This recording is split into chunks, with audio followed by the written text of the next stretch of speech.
Woosa,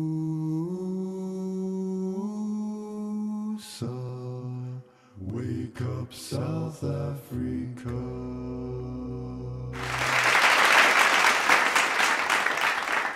Thank you so much for joining us this morning. We're going to have a wonderful session. So I'd like to introduce our speaker and read a short bio from him or about him. The speaker and I have like a relationship that for me is very, very deep. When I got to Wits, he was the first person to introduce me to the Bhakti Yoga Society. So he's a very, very special devotee, and so many other devotees got into the Bhakti Yoga Society and got to meet the devotees through him. So it is very special and very personal for me. So thank you so much. Can you hear me? Yes, we can. We can. Okay. Yeah, I'm so happy. Thank you for inviting me. I feel it's a great honor, even though it's 3 a.m. here in the US.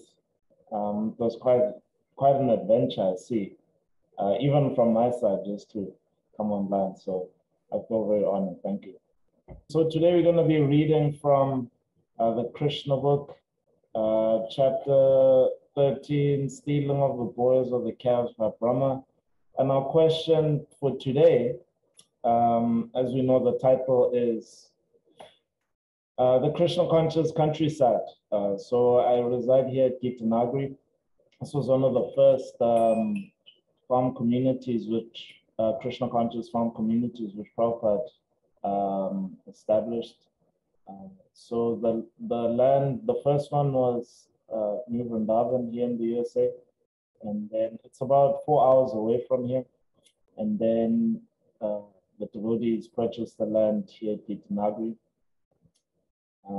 And at the time, when Prabhupada, when the land was purchased, they actually wanted more fertile land that they actually got compared to New Vrindavan. And so the land here is quite fertile, it's quite lush. So here at Aghari, it produces most of the Himsa dairy compared to the other farms here in the USA. And so I'll just try to give you a bit of a taste in terms of the nectar that we enjoy serving Krishna, serving his cows, and trying to actually understand the mystery of Krishna as a cowherd boy. We know great demigods like Lord Brahma, and even we come from, we're in the wake. Last month, that was the month of Kartik. And the problem there was Indra, the king of heaven, couldn't actually understand Krishna. This little blue boy is his worshipable Lord. So we're going to be trying to understand this mystery, Krishna as a cowherd boy, and how difficult it is to actually understand Krishna as a cowherd boy. Do we accept Krishna as a cowherd boy? And if not, how can we actually begin to understand it? Om Gyana Tamranda Sagyanam Janashalakaya Chakshu Om Tangina Tasma Shri Guru Namo Om Vishnu Padaya Krishna Vishnavitade Shumate Bhakti Vedanta Swami Nityamani Namaste Saraswati Devi Gauravani Prachani Vishesha Shunagari Paschatya Shatani Hare Krishna Krishna Krishna Hare Hare Hare Rama Rama Rama Hare Hare. So we are in this part of the Krishna book where Parikshit Maharaj asked a question to Shukadev Goswami, his spiritual master, that why is it that the pastime of the killing of the Aghasura demon, the python demon, took 1 year for it to actually be recited and spoken of by the cowherd boys? And so Shukadev Goswami is answering this question. So we'll read from the third paragraph. It is the duty of the spiritual master to disclose all confidential subject matter to the inquisitive and sincere disciple. Thus, Shukadev Goswami began to explain why the killing of Aghasura was not discussed until 1 year had passed. Shukadev Goswami told the king, now hear of the secret of attention. After saving his friends from the mouth of Aghasura, and killing the demon, Lord Krishna brought his friends to the bank of the Yamuna and addressed them as follows. My dear friends, just see how the spot is very nice for taking lunch and playing on the soft and sandy Yamuna bank. You can see how the lotus flowers in the water are beautifully blown and how they distribute their fragrance all around. The chirping of the birds, along with the cooing of the peacocks, surrounded by the whispering of the leaves in the trees, combine and present sound vibrations that echo one another. And this just enriches the beautiful scenery created by the trees there. Let us have our lunch in the spot, because it is already late and we are feeling hungry. Let the calves remain near us and let them drink water from the Yamuna.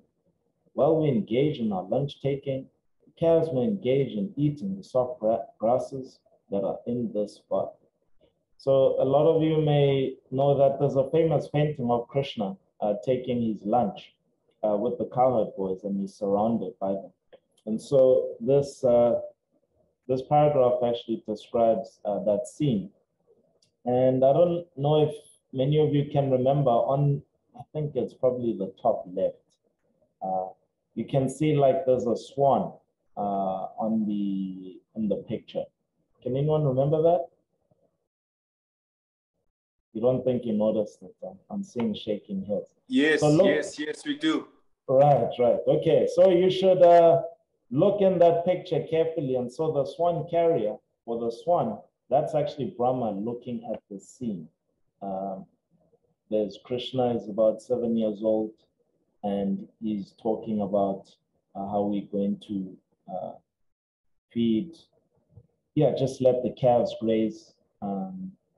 So you can imagine that, say, suppose you are the president of the biggest multinational corporation on the planet, and you're thinking to yourself, there's a kid who's 7 years old, and he's in South Africa, for example, and he's tending cows, and that kid is supposed to be my boss. It's quite unbelievable, yeah. So this is Brahma, the head of the universe. Remember the kind of things that he's able to do, the kind of engineering feats that he's been doing. He's reconstructed the whole universe, 14 planetary systems. And he's delegated his powers. He's created different types of demigods. He's created different types of sages to actually manage the universal affairs. And then he looks on the rural part of the middle planetary system, not even on the topmost planetary system, a rural part of the middle planetary systems, where there's a river, trees, there's cooing of peacocks. It's like ordinary, in terms of the scenery. And they're there on the ground. They just want to have lunch, and you'll find out later, Krishna just has some fruit salad. So it's not even like he has, a fancy sweet, like, I don't know, Mr. Gulab Jamun or some very intricate sweet, Some of these cakes that you see devotees make, like the decorations are so intricate. Some of them are able to, like on Govardhan Puja, you see recreation of the entire hill. So Krishna doesn't have a fancy sweet like that. It's just fruit salad mixed in with a little bit of yogurt. And you're telling me that little boy is my boss. So he just had to make an investigation. On hearing this proposal from Krishna, all the boys became very glad and said, "Certainly, let us all sit down here to take our lunch." They then let loose the calves to eat the soft grass. Sitting down on the ground and keeping Krishna in the center, they began to open their lunch boxes brought from home. Lord Sri Krishna was seated in the center of the circle, and all the boys kept their faces toward him. They ate and constantly enjoyed seeing the Lord face to face.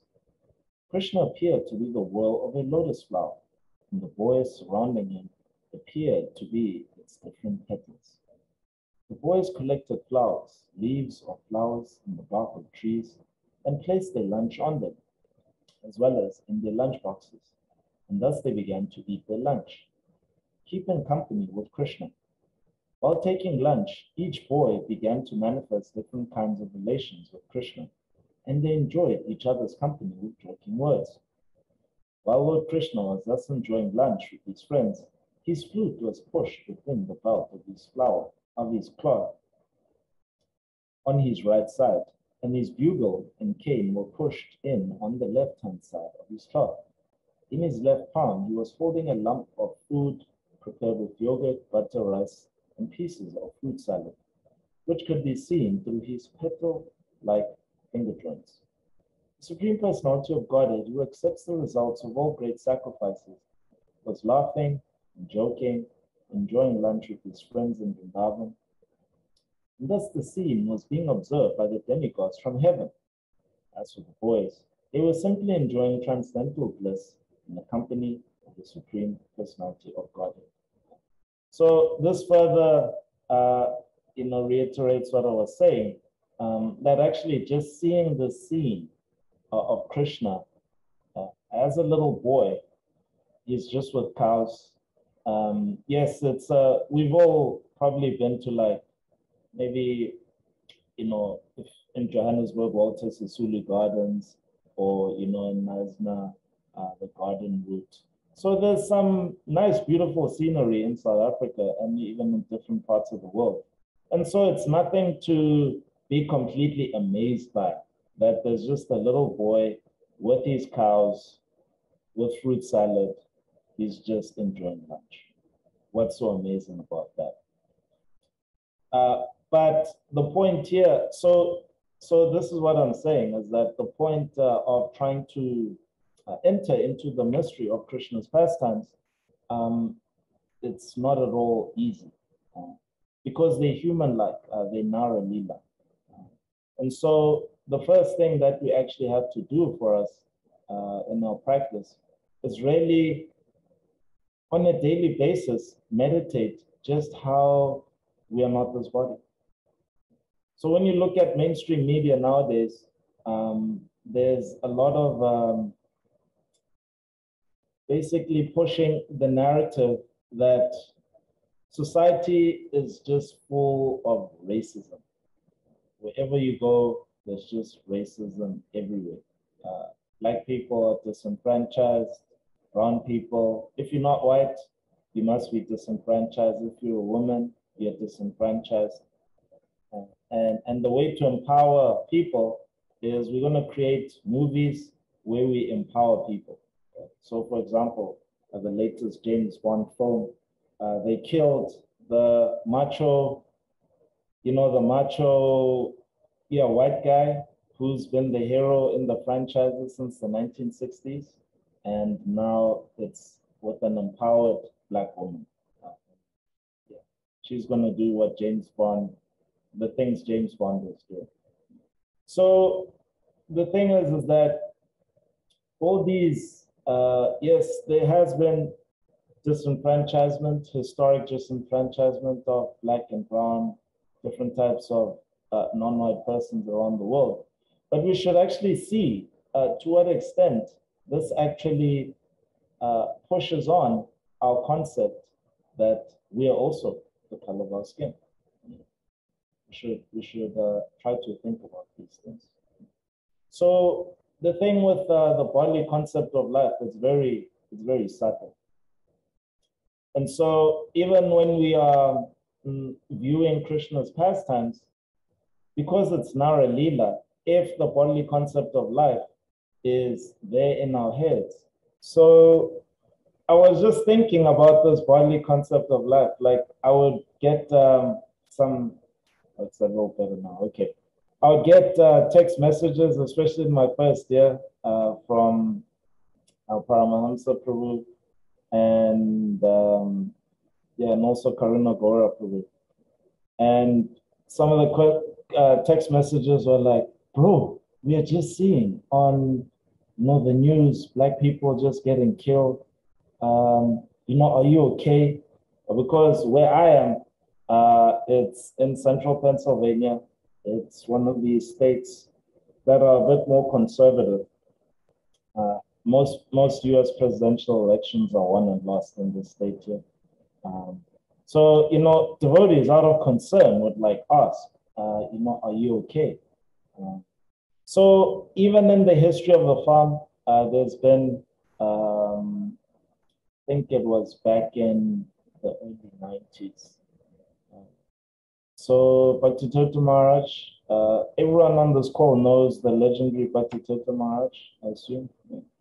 So Bhakti Tirtha Maharaj was the third administrator of the farm. So there was Parameshwar Prabhu from 1975 to 1974 to 85.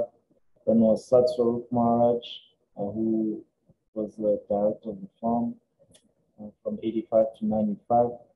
And then 95 until his passing, until he passed away in 2005, it was Bhakti Tirtha Maharaj. And now it's Madhu Maharaj, his own is Devotees Maharaj, who's the GDC for Gitanagi. So at the time, it was a bit, the presence of the devotees was a bit challenging because Bhakti Tirtha Maharaj got, all his like-bodied and African-bodied disciples to just come to the farm. So they're coming from West Africa, a lot of them from Ghana, Nigeria. And then he had his Black American disciples from DC, from Washington, DC. Some of them are from different parts. And okay. So it was just like, oh my God, has there been an alien invasion? They just landed. First of all, they've got these funny marks on their forehead. And we've, they've been suspicious since the 1970s. But we accepted they were fine because most of them were the same color of our skin and they seem to speak our language. But then when they all came and they just speak funny, they say they're speaking English, but we can't hear. So it was just, it seemed like this foreign invasion. And so basically, the devotees would try to put up a sign which said, ISKCON Gitanagi. And that sign wouldn't last 7 days. It would just get blown by a shotgun. So there would be just guys who would just come and just blow the sign down. But somehow, Bhakti Tirtha Maharaj, he's an all-world personality with all-world charisma.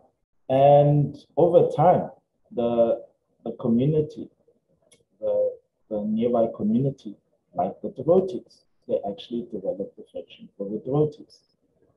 One of the programs that they started was a philanthropic activity of just like Food for Life, but they work with a food banking agency. They basically collect food, excess food from different, like say if Pick and Pay had excess food, they would donate it to this agency and then this agency would distribute it for free. So that it actually doesn't go to waste. And so they became a distributor for this food to the locals. And they also had like open farm events, inviting the locals. So over time, they just developed a very good relationship with the locals. And even in my experience coming here as well, I was given the service to actually run this food distribution program for a couple of years. I've been here about 3.5 years. And the thing with America is that it's a classless society, right? So if you're educated and you seem like you know what you're doing, you'll be given a chance. But if you sound like an immigrant, it's like you don't speak fluent English and you don't seem like you know what you're doing, then typically you get put down. That's the experience that I got, And so I remember what happened was there was one lady who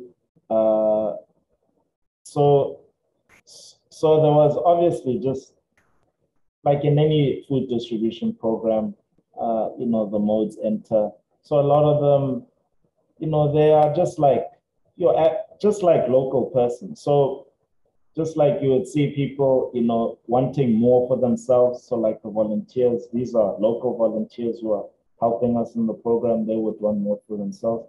So you see the low modes that, in play, persons, trying to take more for themselves. And so I was, trying to have different rules, etc. And what happened was the one lady got upset with me, and then another lady, actually, and then the existing volunteers who had been there serving in the program for several years, they basically ganged up on her. And they told her, this is, he's our boy. He's so good to us. You should just leave him alone. And I was just watching this whole scene, I never expected it. Like, these are 60-year-old, 65-year-old Americans who'd seen the Second World War. They have gone through the civil rights movement. The last thing you'd expect is to be defended, because remember, I'm coming from South Africa. I had this view of America. And the last thing you expect is to be defended by, elderly American, white Americans. Yeah. So this was some of my experience in just trying to peel this layer away of thinking that, yes, this class of people are racist, whereas this class of people aren't racist. And where it sort of hit home was, so I got injured. I had we were playing basketball, and I basically tore my Achilles heel. Does anyone know what the Achilles heel is? It's that muscle just above your heel that connects your calf muscle. So it basically, it just snapped in two. So I was out for some time, and then I had to do some physical therapy. So the day before election, so I'm doing physical therapy. Now, again, we are in conservative country. Yeah. So, conservative Americans are portrayed to be a certain way. They don't support Black people. They put Black people down. They push on systemic racism, etc. So there I am. This is the day before national elections last year, right? And guess what I'm getting the day before the elections. So I'm getting a foot massage by a conservative white American. Look, like when I came to America, the perks of coming, to get an Aghari wasn't that you're going to be treated like, Narayan and get a foot massage by a Lakshmi Devi. No, that's not what was on the application form. But it's the last thing I expected would be happening. But there I was, injured, because it was just part of the recovery program. You do some exercise, then the physical therapist, the massage, your injury. And so my injury is part of my, it was at the Achilles heel. And so when I tell persons the story that, you see, my experiences, and even like my family members at home, and I tell them, they feeling like, America, we're just seeing it in this way. We are just seeing on the news, it's like this. It's just racially divided. The cities are burning. There's all of these protests in the streets, due to systemic racism. And I tell them that, hey, the part where I'm from, this is what I'm experiencing. Yeah. So the point of what I'm telling you is that we should evaluate in our lives and just try to actually look deeper and see that we might be carrying this layer of feeling that, the world is like this to me. Even in Krishna consciousness, even in the society of devotees, it's like this. And of course, you know, from what I've heard, the devotees are trying very hard to address these systemic racial inequalities in the society of devotees in South Africa. But also we can have our own personal, if you like, you know, wrangling with the issue and try to understand that, yeah, if we don't peel away this layer, it's going to be very difficult to actually see Krishna as the Supreme Personality of Godhead who is a cowherd. Now, I'll even, you know, speak, yeah, so that's, I guess, for the South African context. But even here in America, we've had quite a few devotees, you know, come to the farm. And yeah, they feel like, okay, yeah, we want to be preachers. We are used to living in the city and, you know, want to continue preaching. So there's quite a bit of university preaching here in Aghari. One of the flagship programs is, it's called the Farm Study Program, where we invite students to actually come and spend the whole semester here. And it was, yeah, so we've had, I think, 2 semesters, 2 good semesters. And when there were the whole global lockdowns, that's when it was at its peak. So students come and stay for 4 months for the whole semester on the farm, and they get to cuddle the cows. They have to do like a minimum of 6 hours of service in the kitchen, cleaning in different parts of the farm. We teach them how to milk the cows, etc. So just like a variety, working in the garden, a variety of activities. And yeah, so devotees, you know, they hear about this program from different parts of America. It was, yeah, so when we put the ad out, it was like a video, one of the students put the ad out about, oh, come to Aghari, you know, come and study this semester. And they put the video out on TikTok, and the video just went viral, you know, 500,000 views. And so day 1, we're looking at the application form, 20 applicants. Day 2, 200. Day 3, 600. We're like, oh my God, how are we going to host 600 students? And then by 7 days, it was sitting at 1,200 students from all students from different parts of America. It was actually quite amazing how many persons, young persons, this kind of lifestyle, an intentional community centered around principles of nonviolence and sustainability with nature as a feeling of students. So even our devotees hear about this, and they also want to come to Aghari. And then they come. And look, it's not that like there's physical austerities. No, I'm chatting with you because the Wi-Fi is pretty good here.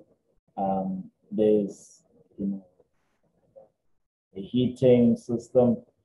The devotee who's running the farm, him and his wife, believe it or not, is a Bhakti Maharaj disciple from Cape Town, Dhruva Maharaj Prabhu and Mother Parijata. You might not be familiar with them. And they often joke that it's because they've been in exile for 14 years, you know, just like the Pandavas. They were incognito in exile. So they've been in the forest of Aghari for 14 years, you know, so things now, you know, are shaping up. So in any case, they've told me there's a lot of devotees who come and they want to do what they were doing in the city. The comforts of there's quite a lot of comforts here at Aghari. Basically, devotees know, you know, generally speaking, devotees will, you know, they know of a Sunday love feast. So at least once a week, or even on the weekends, if you are very fortunate to eat one of Mother Ratnaleka Gopi's breakfasts, as we were at the Santin Temple, you might experience, a Saturday feast and a Sunday feast. But here at Gitanagari, our most austere day in terms of eating, it's when on Sunday. That's the most austere day. But from Monday to Saturday, oh my God, it's just like paneer, just like yogurt, just like the works. And in fact, I think it was I think only a couple of months ago did I decide to lose all the weight that I put on. But yeah, for 3 years, I was just like going up, up, up, up. I was like, so some of the devotees who know what my dad looks like, yeah, my dad is very round, very, very round, So, and my mother's like, oh, Aghari, I want you to be different, okay, your dad is a very good man, but, copy him in the good stuff, not in the other stuff, Anyway, so, yeah, so basically devotees come and they have all these expectations. They will, be able to preach and, they don't have to work so hard physically. And for the most part, we try to make it as comfortable as possible. Those of us who've done our time in the trenches, we're still doing our time in the trenches. We try to, help the devotees, but it's very difficult to actually see that, whoa, this Radha Damodar, because these are the names of the worshipable deities. The same deities that were on the famous Radha Damodar bus party with Vishnu Jan Maharaj and Krishna Maharaj. They distributed, tens of thousands of books to generate enough cash for Prabhupada so that he can construct his 3 major temples in India, Juhu, Mayapur, and then Raman Reddy in Vrindavan, to actually establish the International Society for Krishna Consciousness as a bona fide branch of Gaudiya Vaishnavas. So these deities are very important to ISKCON and to Prabhupada's mission. And then now, so they led the book distribution in the 70s. And so now Gitanagari is producing the most produce. So recently, this past fall, we had autumn. We harvested our own grains and, we made flour from it, and banana bread with your own flour. Yeah. I've been on a diet, but that's the time to where your austerities break. So basically, devotees have a tough time accepting that me staying here at Gitanagari, just the simplicity of just being with the cows. Now we have a Wi-Fi schedule because the devotees were just being online until midnight. And then when it's time to wake up for their service, it's just tough. So we have like a Wi-Fi schedule because there's just this dissatisfaction with the simplicity of the life. There isn't so much of agitation. We have programs, just like any other temple. Excuse me. Just like any other temple would, observing the different festivals, but it's not like a city temple. It's very homely. The community, there's about 12 families who live around the community, which are Prabhupada disciples, and mainly it's Bhakti Maharaj disciples. But it's very simple. That's the point. It's not like that buzz that you're used to at a major ISKCON temple. And okay, preaching is is happening once a week at the nearby university, about 1 hour away. And for devotees, they just like, no, my mind, I can just hear my mind all the time. It's like very tough. Yeah. So even to accept that these deities, they could actually be the center of this Gopal that I'm seeing, Damodar, in the form of a 5-year-old boy, he is the Supreme Personality of God. So even in putting your worshipable deities at home, whatever temple that you are associated with, that's where it begins. How can I actually put the deities as the center of my life? When I come before the deities, do I accept that this young-looking form was eating fruit salad 5,000 years ago? He herds cows. Does he control my life? To what extent does he control my life?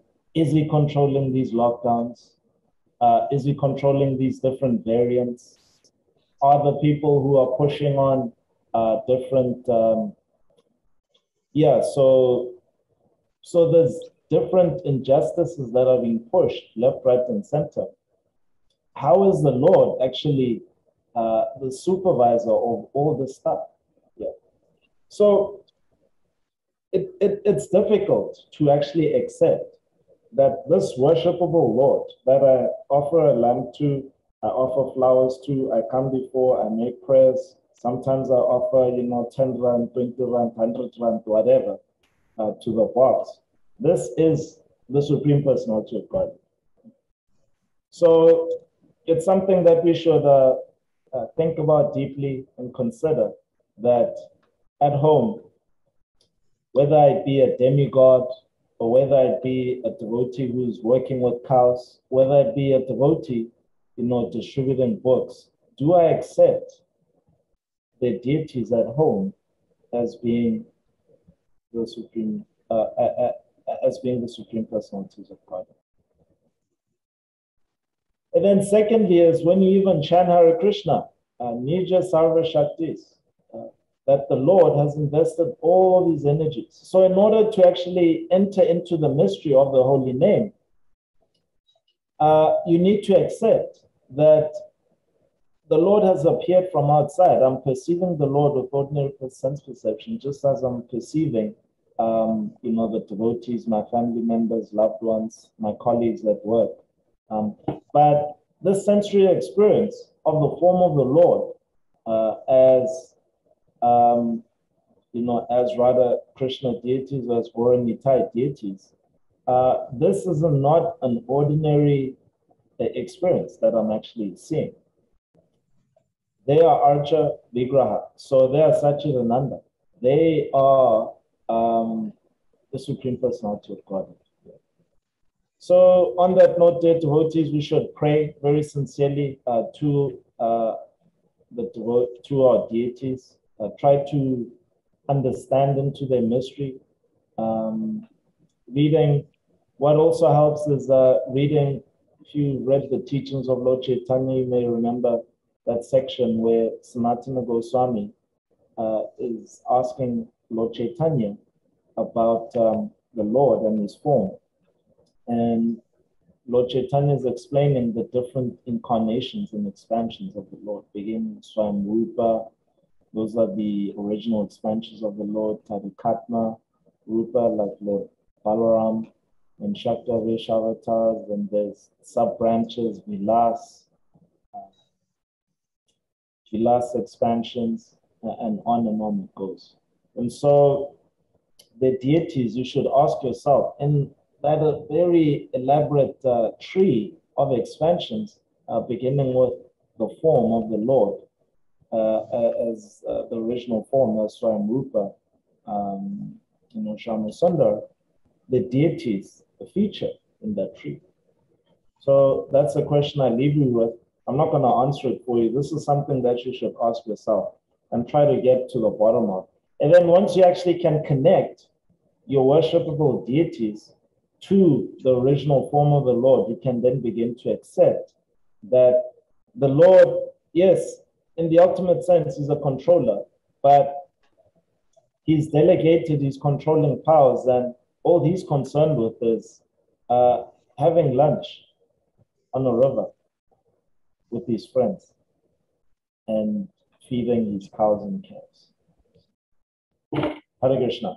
Are there any thoughts or comments, questions on this matter? Hare Krishna, Prabhu. Thank you so much for that. It was very enlightening, and just you sharing about your experiences and what we should, and the thoughtful pieces that you left us with. Very inspiring. Thank you so much. So if you have any comments and questions, please feel free to raise your hand or type in the chat box and I'll read it out, or unmute yourself and then you'll have the opportunities to ask your question. So I see a hand from Jagannatha Prabhu. Prabhu, you can unmute yourself and ask your question. Hey, Jagadananda Hare Prabhu. Krishna. Hare How are you Krishna. doing? So good to see Hare you. Krishna. Hey, you are newlywed, huh? Congratulations. It's been a year and a bit now. Hey, my goodness, just see how time flies. Congratulations to you and Namanta Devi. Thank you so much, Prabhu. And just tell her I'm conscious of the article that I promised her, and it's just now coming for her book.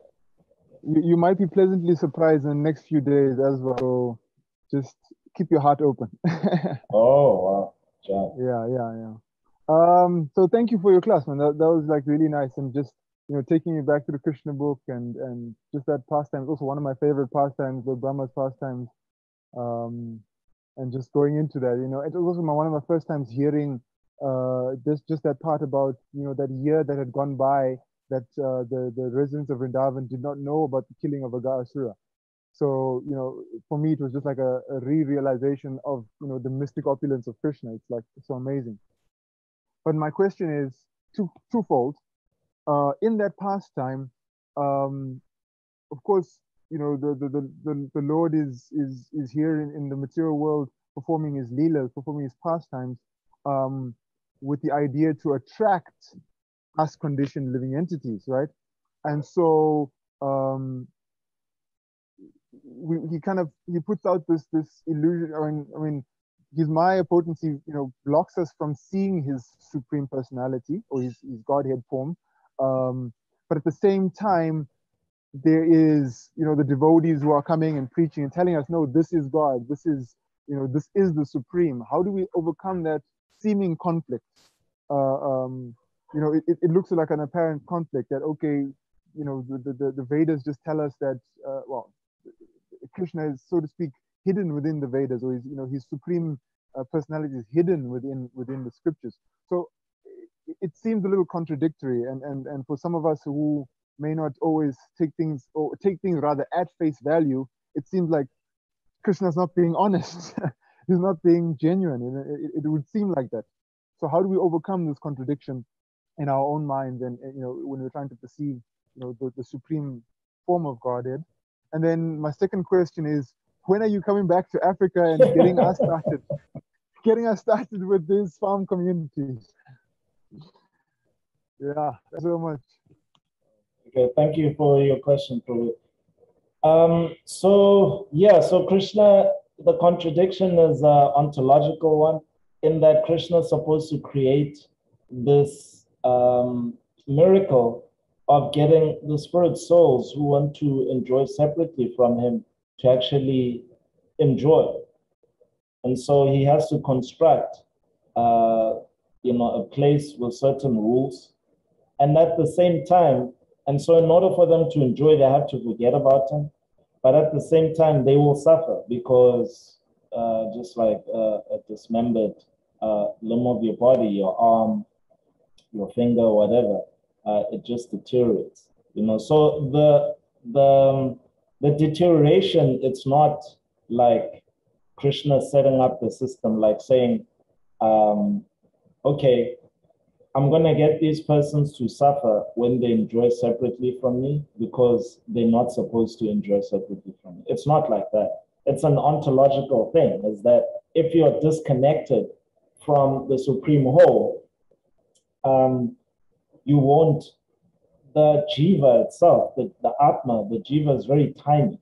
And so because it's tiny, it's dependent. So that's just a characteristic of the jiva. So there's different categories of incarnation, energies of Krishna. And as I was mentioning, even with these different forms, So when you read into Untitled Chapter, you'll see basically Lord Chaitanya describing the spiritual world, doing like a one-to-one comparison with the material and spiritual world. Right? You know, he says like the Samvit potency, the Ladini Shakti potency, you know, and then there's another potency, and those are like one-to-one correspondence with the three modes of material nature. So it's like a comparative study, but basically showing you there's varieties of energies. And a part of that variety is the Jiva Tattva. And part of its characteristic is that it's tiny.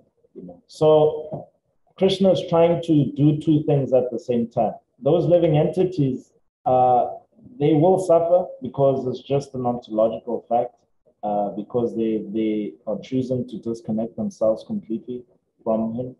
And so naturally, they won't get the nourishment that they need as Atmas. And then secondly, is that he's compassionate. So he's not just going to forget about everybody and say, okay, suffer, suffer, suffer, and then we will see you, you know, round two or when you start complaining. No, he has to create another system for those jivas to then come back to him, those who are interested. And typically, yeah, this Atato Brahma Jigyasa begins with just trying to question your suffering. And so the thing I was pointing to is the suffering imposed by the colors of our skin. You know, feeling, if you are, you know, yeah, if you're black and brown, then you feel disenfranchised. If you're a lady, you feel disenfranchised, you know. But then you can be in a situation where even when you're black, you can be empowered, you know, and then there's a suffering of feeling like, oh, I have to protect myself, I have to protect my assets, I have to watch out. You know. So there's different types of suffering. So that contradiction, it's the point I'm making is that it's like just the nature of the material world, that spirit and matter, at some point, there is going to be a tension. And so the way we try to resolve that tension is to actually, and the thing that I was pointing to today, is trying to see to what extent material sense perception on a daily basis, what conceptions is it reinforcing that keep me covered from actually perceiving the spiritual reality? So perceiving the deity form as being the control of my life, perceiving that this deity is indeed the Supreme Personality of Godhead, perceiving that the spiritual master is indeed my ever well-wisher, and if I just follow his instructions, my life will actually be auspicious, even though in the beginning it may be like poison, you know, drinking poison in the beginning, become austere, this and that. Perceiving that, yeah, if I just stay in the association of devotees, I'll be fine, even though my friends, you know, we have like arguments, and these guys, if I wasn't chanting Hare Krishna, some of them, I really wouldn't be friends with them. We are just like completely different. So there's like different, ordinary sense perception is reinforcing material ideas. And so to what extent is that affecting us to see that the Supreme Personality of Godhead, he's into cows. You know, like when, when we describe this to people, it's like God, okay, people are familiar with Jesus holding a lamb. So well, Jesus is the Lamb of God. But Jesus, yeah, he's compassionate, and he likes lambs.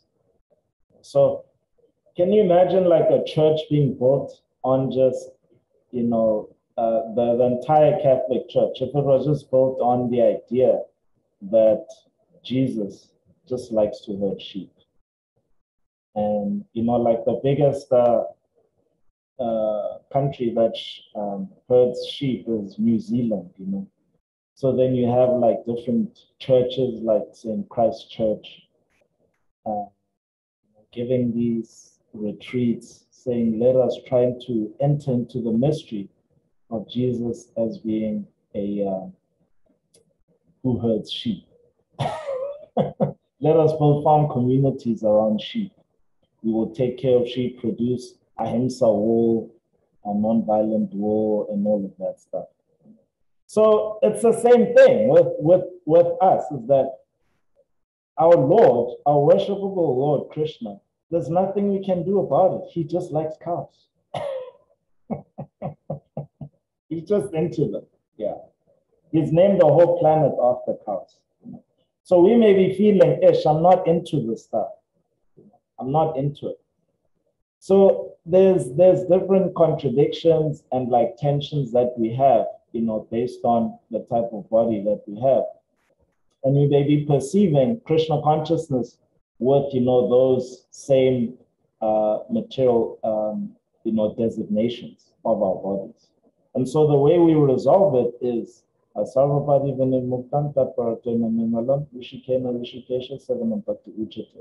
so to constantly render service to the master of the senses. So this is where you dissolve this whole tension of ordinary sense perception reinforcing materialistic ideas, is that you serve the master of the senses constantly. And you'll begin to see things differently. And I must say, 3.5 years compared to now, being in an environment where it's just all about cows and devotees, just like cultivating the, relationships with devotees who just like being in the countryside, the rural part of America. Like, I have to say, I've changed bodies. It's like different. The quality is very different. And even devotees who done big sacrifices, like, Sabyasachi Prabhu, if you know a bit of his history and the sacrifice he's made, to establish Risa House. Before that, he was, he was sick and everything. And it was very intense for him.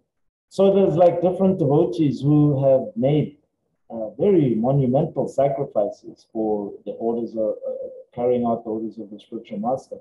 And when they come out of it, they just see things differently. And they work with such zeal and fervor that it just seems otherworldly. Oh, this devotee is just like such a good devotee. They're working hard, for Krishna's service, and they don't sleep, they don't do this, they don't do that. And it just seems like a mystery to us, when in fact, their everyday reality, they're just seeing things differently. And so this is our challenge for us today. We have to see that Krishna is, see our worshipable deities as the Supreme Personalities of God. Does that answer your question? No, certainly it does. It does, yeah. Okay. And, and when I'm coming back, I'll be there soon. Just now I'll be coming, there huh? soon. Look, I'm still a single guy. I'm not yet locked down, from a marital point of view. But even if that does happen, I'll be there soon. Yeah, it's just a visa situation, but I'll be there soon.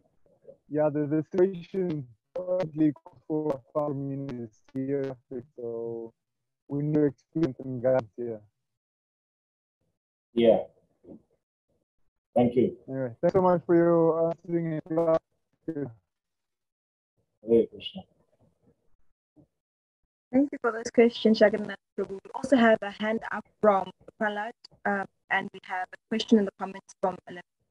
So after Lamisa's question, I'll be reading the announcement. So if you have any more questions for Aghari Krishna Prabhu, please, I will be sending you I'll be reading out in the announcement his contact information, and you can ask it then. We are running out of time. So if there are people who need to exit the call, we thank you so much for staying with us on this beautiful Sunday morning.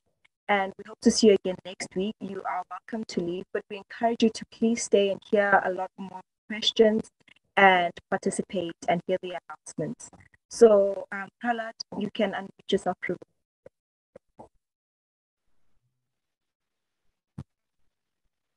Hare Krishna. Hare Krishna. Haribo. I'd just like to ask, what's the best thing of living in now why am I forgetting? What's the best thing of living in a farm community? Like for a devotee, what's the best thing? Thank you, Prabhu, for your question. Okay. Yeah, I would say the best thing is I had quite a few material conceptions being attached to my body, to different designations about my body. You know, this is what I can do. And so those designations were based on this is what I can do, or so I work this way. This is my upbringing. I was raised in this way, so my goals are this way. So just for example, you know, the conception that you know, we didn't have much financial prosperity at home. So yes, you know, even though I'm chanting Hare Krishna, I need to just like make money so I can give to Krishna in this way. So I had different conceptions about how my life should turn out. But when you live with devotees in a community that's centered around protecting cows, centered around the deities, because the deities are very much center of this community, Brother Damodar. And just trying to experience how Krishna actually lives, because all the features of the community come very close to what is being described in the Krishna book, to what we read. We begin to actually feel how these material designations, as I said, the Sarvapadam and Mukram, this is the definition of bhakti, how the material designations actually come off. And you basically become a witness. You know? So to actually, one of the proofs which Jiva Goswami gives about, and even Prabhupada, he describes this example, part of it in his books, the proof for the existence of the soul is that you witness it. So I'm not, you know, I can refer to, this is my body, my finger, but I never say I finger. So that's basically the idea, is that you witness. And so to witness your own purification, you witness it in this kind of environment. So changing your environment. So in this case, you know, I'm living in this environment, but say in your case, suppose, you know, a spiritual master sent you to another different country to render, you know, devotional service there, and somehow you have to just stick it out. And it's not just sticking it out of ignorance or just like blind following. You can see that there's you know, great wealth in this kind of life, whether it be, you know, you're going to establish a new preaching center in a different part of Africa, or you're going to establish a farm, begin to milk cows, different things, aspects of the mission. You then begin to witness your body, the layers begin to peel away. And so that's been the biggest benefit for me. And more so on a daily basis, when I read the Krishna book at night, I can say that I'm experiencing what I'm reading. It's just like, that's just how it is. Yeah. So that's the biggest benefit, is that it's not just theoretical understanding, but it's actually experiential learning. Seeing the behaviors of the cows, seeing the devotees, how they respond. Even persons who don't know about Krishna but have an appreciation for protected cows, how peaceful they are, how they're very therapeutic. Cow cuddling is like a big thing. in different here and also in different parts of Europe as well. So just perceiving that, and then you begin to educate yourself about how the food system works, and that a lot of the injustice, and not just injustice, but also like climate change, is related to concentrated animal feed operations. And you can see that, oh, all of this suffering that we're experiencing, all of these different diseases that people have to undergo, this cancers, etc., it's related to just the abuse of cows. A lot of problems can be related to the abuse of cows. And so when Krishna was around, when those cows were being protected on a very large scale, Krishna gave 13,054 cows out of every single house of these 16,108 palaces, every single day. So if you do the math, in order for Krishna to give that much charity, his herd needed to be 90 million, because cows live on average 18 years. So he needed to have 90 million cows alive in his herd in order for him to actually give that much charity. Now, you may say, oh, that's Krishna, he can do that, he can create different Vishnus after this pastime. He can just create cows on the fly. But big administrators like Jarasandha, they would also give thousands of cows, daily. Like, for example, one of Krishna's fathers-in-law, King Nagnajit, who basically created a contest for the husband of his daughter, future husband, to subdue 7 bulls. And he gave to Krishna in charity 10,000 cows, just like that, one shot. So they had massive herds, these kshatriyas. And when we received the information that there was 564 million kshatriyas who died on the battlefield of Kurukshetra, there were a lot of cows on the planet 5,000 years ago. And so these different kshatriyas, they were protecting cows on a very large scale.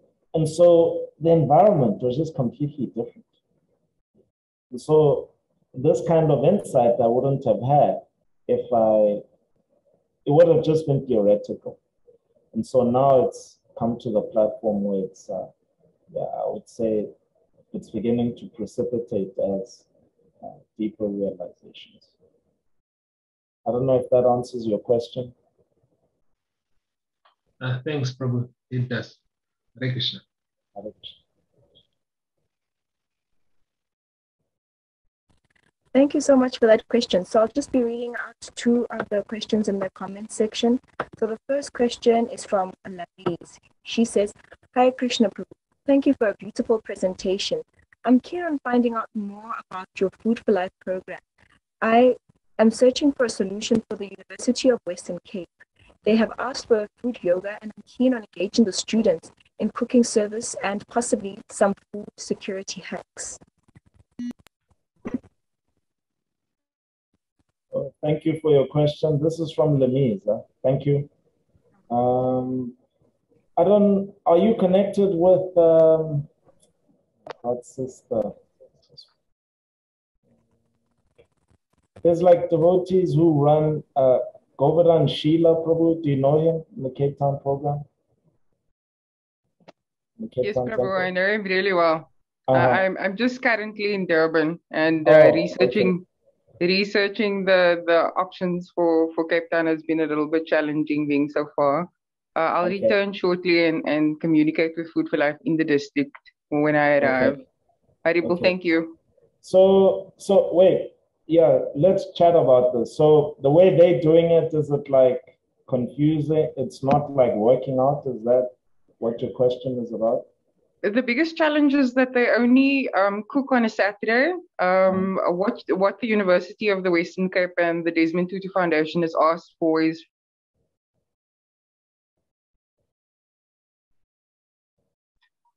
what the University of the Western Cape has asked for is for a food security plan for the students that are currently on lockdown on the campus.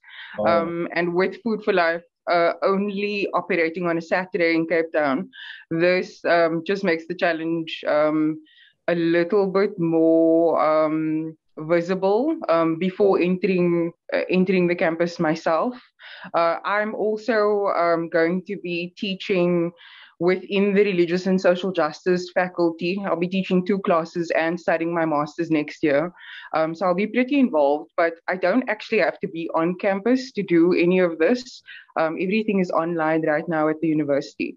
And I've been looking for opportunities to engage the students in creating this food security plan on the campus. I'm currently speaking to the representative of the Desmond Tutu Foundation, and she's very happy with absolutely anything we come up with, because currently she's watching the lecturers pay for meals and feed their own students once or twice a week. And she understands that there's a need for this. But I also understand, or she's let me know that there's kitchens on the premises that's currently not being used because they're not allowing any outside vendors to come and trade on the campus. And I think what she's offering is basically offering us an opportunity to come and cook in their kitchens for their students. But I really like that you spoke of collecting food from shopping centers and from shops in the district where you are. I was thinking about it, and I know that there's a few organizations, but it'd be lovely to sort of use the Food for Life and engage the students in that way too. I know that they're looking for solutions, but also just creativity, and also maybe just for service in general. I like the idea of involving the corporates in the area. It actually sounds like a really good idea. So I'm keen to hear about your experiences with Food for Life in America and what they're doing and how they're engaging the students in general. Haribol, Okay. thank you. Thank you so much for your presentation. I appreciate it. Okay, thank you. Okay, now I understand your question. Yeah, so I can give you some links, and you can actually, and put you in contact with some of the students that come on university preaching program and how they are doing it on campus. So in America, it's a little, there's like 2 sides. There's like a soup kitchen, which is like Food for Life program, which prepares hot meals or ready to go meals. And then the way we're operating on is on the, or at least the agency that we're operating with, is that they operate on the warehousing side. So I would, to create food security, if you want to do it on a large scale, you want to operate on the side where you are not actually preparing the food, because there's usually a finite amount that you can prepare. You need a large team, people to actually cook with the food. So banking the non-perishable foods, so the canned foods and the prepackaged foods. And then we operate what is called the Fresh Express program, but you see, we don't have to sort out the storage of the whole the fresh produce. That just comes on a truck, and we just distribute it like that. So if you're a very talented administrator, you can probably work with multiple organizations to work with on the collecting of the fresh produce that's about to go bad or can't be sold at a supermarket because it just looks bad. There's a program called the 412 Food Rescue Program, and they basically run what is called Community Supported Agriculture Program, but they take fresh produce and they say, because it cannot be sold at these large food chains, because 30% of food that's wasted is just due to that it just doesn't look good. Like a tomato with black spots, it just gets tossed out. So they've created an app for volunteer drivers to actually collect the food at the local supermarkets. And so there's the drivers. So it's like an Uber for distributing food that's about to go bad. And so people, they'll collect it. It connects. So I'm a driver. I'll collect food at the local Pick and Pay. And then there's a person who's also on the app is also requesting food. And so then I'll deliver it to them. So there's, and they distribute like millions of kilograms of food every single year just with this app. And it operated in one city here in America. I mean, in Pennsylvania, Pittsburgh, and now they're trying to go national with it. So there's different ideas, that I could share with you what is being done here in America. But you want to operate on a much higher level to actually achieve the objective of food security. So with food security, you have to just store a lot of food, for your population for a length of time. And so that's what these food banking agencies are there for, is that they're able to store the food and distribute it to as many people as possible. Does that answer your question? Yes, it does. Thank you very much. It gives me some insight. I appreciate it. Yeah, Thank you. So you can send me an email and then I'll just share some links with you. I will. Hare Krishna. Okay, I'm going to sneak in one last question, but we're going to need to have a very, very, very speedy response for it because we are definitely running out of time. So this question is from Paramahansa Prabhu, and he says, "Hi Krishna Aghari, Krishna Prabhu. It is so nice to see you. Thank you for a wonderful class. What has kept you going in Krishna consciousness? And what advice do you have for young devotees starting out in Krishna consciousness?"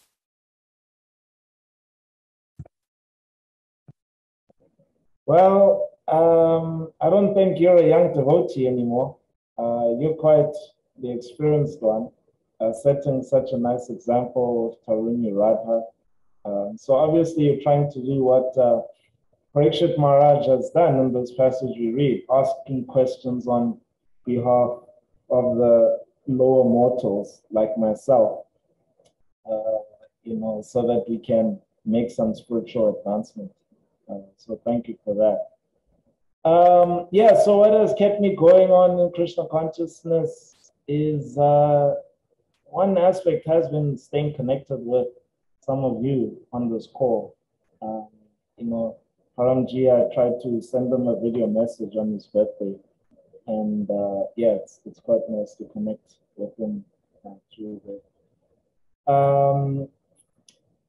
The devotees here are very loving, I must say. Like Bhaktivedanta Maharaj, he established a very loving community.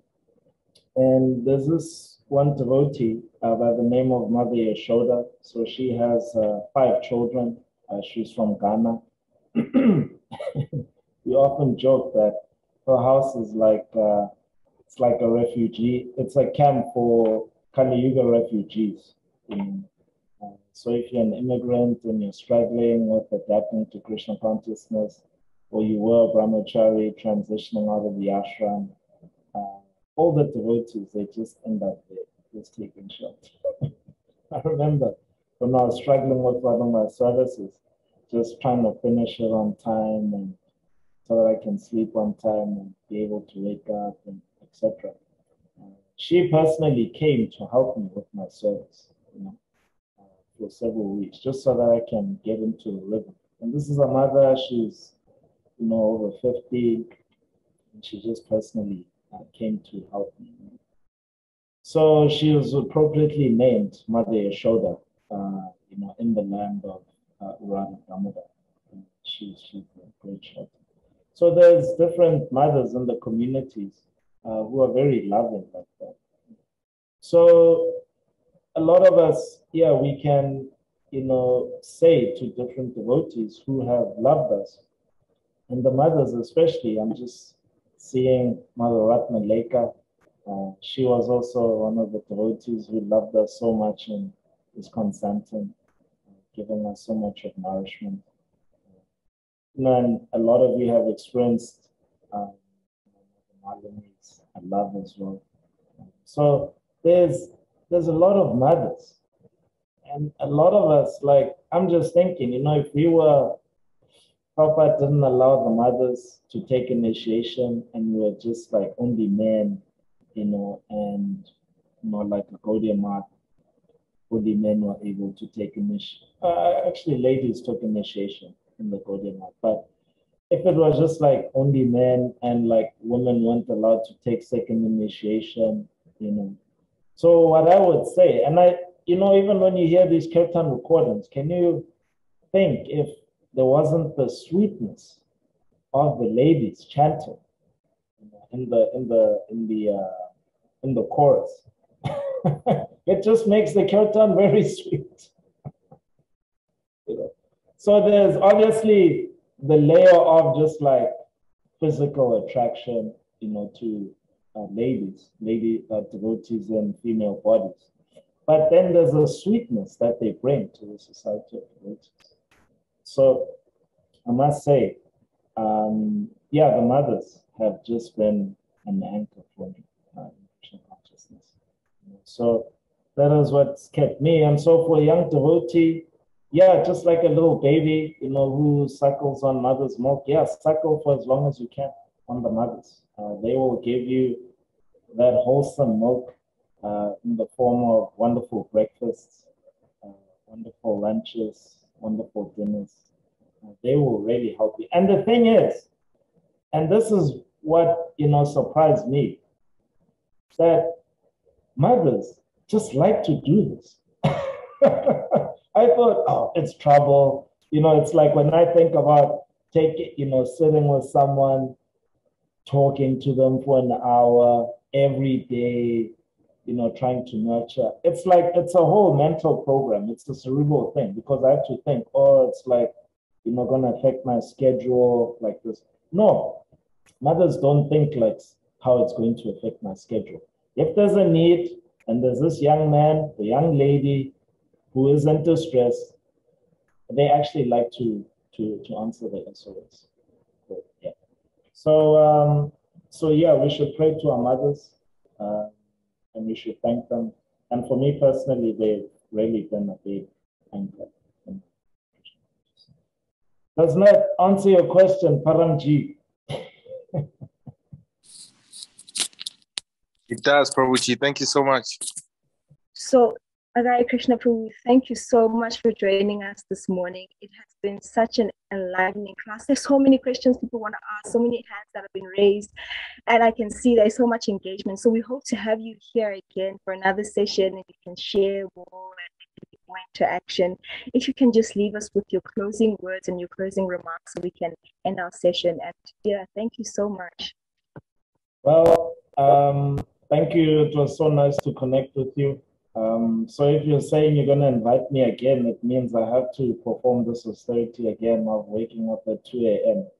But I think for my brothers and sisters back at home, I think, this is nice.